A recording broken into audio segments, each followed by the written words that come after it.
So I gave a small lesson on this in the classroom last week, but I wanted to go over how I find the plays that I do pre-market and how I know what to watch going to market open. So I feel like most of you just kind of go into the trading day, just kind of play it by ear, just kind of wing it, just, fly by the seat of your pants.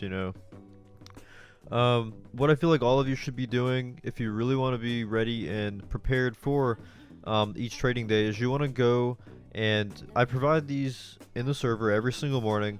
So if you go into the live screening channel, you're able to view this screener in the morning. Um, so what I do is I look at the volume leaders of the day. Usually those are going to be the ones that had PR that morning. Those are going to be the ones that had some type of good news which warranted a large move, either pre-market or after hours in the previous session.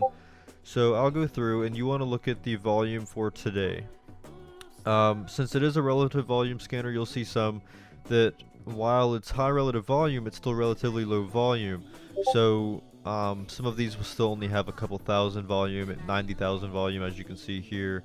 And so those I'm going to pretty much just X off, kind of process of elimination here, as to what you want to watch into market open. So this morning we had actually a few good plays, which had great news, but the issue is there was too many of them, I think. And the reason that's an issue is because it kind of disperses the volume, and it's hard to really catch a main runner when the volume is all dispersed. Nobody knows what the best news is because there was multiple pieces of good news. So that was the issue today, I believe. That's why we saw fake outs in Vivos, we saw fake outs in XERS, and really just nothing really caught momentum today because of this. So Vivos was the volume leader this morning, and you see the FDA granted clearance to one of their appliances to treat sleep apnea. So that was obviously my top watch this morning. So back to the volume topic, you want to find plays that have high volume, but you really need to make sure that the volume is real volume and not just manipulated volume. And to see that, you're going to want to look at the news and see if the news is good. If there is news, if there isn't news, don't touch it. If a stock is up on no news, it's most likely being manipulated, and those are stocks that I typically would stay away from going into market open, unless it's something like a crypto miner, which wouldn't have news, but it's moving because of an outside event, which would be the Bitcoin move over the weekend. So in this case, we really had no news. I mean, GRNQ is obviously moving because of the Bitcoin move, and our only other good news this morning was XERS, which also announced FDA approval. And the issue with this is FDA approval plays usually grind nicely throughout the day of their PR, like we saw last week with a few other tickers. And today we had Vivos with FDA approval. We also saw XERS with approval. So nobody really knew what to play, and that's why we're seeing fake outs. We're seeing, we saw a move, and then we saw a dip down. We saw, and that's been the case with both today, Vivos and XERS, and that's just how it goes some days. Didn't get to play these like I would have liked, but I did manage some long terms. We did add Affirm, we did, play Vivos a bit, but that's really it today. There hasn't been too much to play. The market's still a little bit shaky, being the last week of August. It is heating up though with small caps, which is a good sign. There's definitely momentum and volume in the market, so going into September should be a great month. Not only for our long terms, but for scalps and for small cap swings as well, because I know you guys really miss those swings. I'm primarily a swing trader, so that should be a great time for us in the market going into the winter time whenever small caps really heat up. Now, going from the volume and actually finding the plays that you want to watch, you want to move to those key break levels, and you want to set those price alerts prior to market open so you don't have anything to worry about going into open.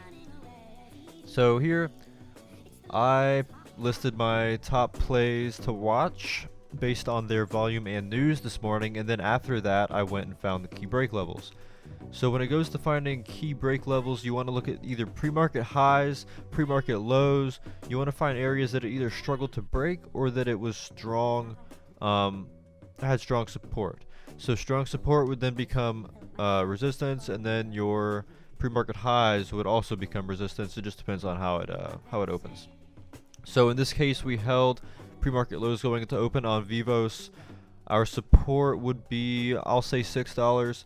Really, pre-market low is 586, but psychological levels are key when you're looking at a large move on a stock like this, because under $6, people's stop loss is going to start to hit, and really, it's just going to kill the momentum under $6 anyways. So in this case, I listed key break as 650 because, as you can see, 650 was our pre-market high.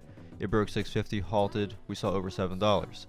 On XERS, our key break level, let me find XERS. XERS, I listed our key break as $3. $3 because it was our pre-market high. Not a pre-market high because that was actually much higher at 340s. However, it was a key level that it failed to break going into market open. So that would be our first level of resistance, which would be our key break. So our key levels in this case, we would enter on a break of 3 here. Our next key level, which we would either scale out on rejection, would be 310. And then for new highs, we would obviously need a break of 330, which would be our psychological level here. So enter 330. You write it up, right? You write it up. Write it up to the next level of resistance here. If it fails, if this level fails, we can scale some out, right? We can scale half out here. We can write it back down to 3. See if it bases 3. If it does base and show strength at the $3 level of support there, you could then add to your position and get your full position back and write it back to that 310 level. And then obviously if it fails, just keep repeating, take it off at resistance, add it support, take it off at resistance, add it support, while keeping a stop loss under that key break level. So you're trading around your core half position there while playing these key levels. If it were to break 310, 313 level here, you could then add on that key break level and then repeat the process, play it up to this next key break level. If it fails, take half off, take 3/4 off, comes back to support, add. If it fails, take off, you can add it next support, so on and so forth. Support, if it bases support, you add. If it breaks resistance, you add. If it breaks support, you take off. If it fails resistance, you take off. So with proper risk management and a proper strategy, these scalps should be relatively easy. Really, I've only made 1 or 2 moves today. We've had plenty of plays to watch and look at, but only 1 or 2 actually met my key levels, which is why these are so good in my opinion, because it really forces you to stay disciplined, it forces you to have proper risk management, and it teaches a great strategy when it comes to key levels. And I believe it really helps you guys learn support and resistance. And that's why we really set up stuff pre-market, why we try to prepare ourselves pre-market. I don't trade much pre-market. I usually use that as a time to study and prepare for the day.